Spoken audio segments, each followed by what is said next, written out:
Ready to roll? I'm hoping she's okay. Just look on the other side. Ready to roll? We're good. Okay.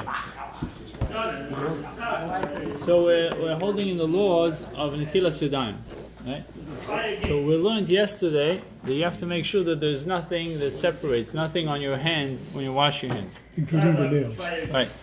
It's clean. If you have grown nails, you should clean under them and so on. Now, when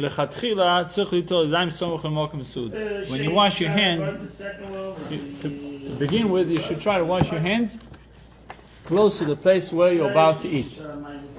Okay, so if there's a sink that is closer to the table that you're going to eat, it's better to do it over there.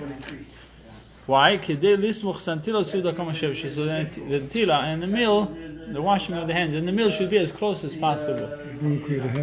Yeah, it shouldn't have. There's still time that it takes to dry your hands and to walk from the place that you're washing to the place that you are eating. And that walking and drying of the hands is not considered hefsek, is not considered separation. And you have to try to wash, to make sure the washing of the hands is as close as possible to the eating of the bread. Not just to the place that you are doing it, but also to eating the bread. And you shouldn't stop even for a short time. Even if there's a need, you should try to avoid waiting after the natila more than 14 seconds. I have something interesting. 1 second. Even if you're sitting in your place, because some say that from time to time, meaning from after 14 seconds, there are opinions that say it's considered hefsek. So therefore, we should try to do it as soon as possible. And one last thing, it says you should try to put an effort to be careful not to speak between the washing and the eating about something that has nothing to do with the eating. When you pass the salt, there's some opinions saying it's not a hefsek because it has to do with the Suda.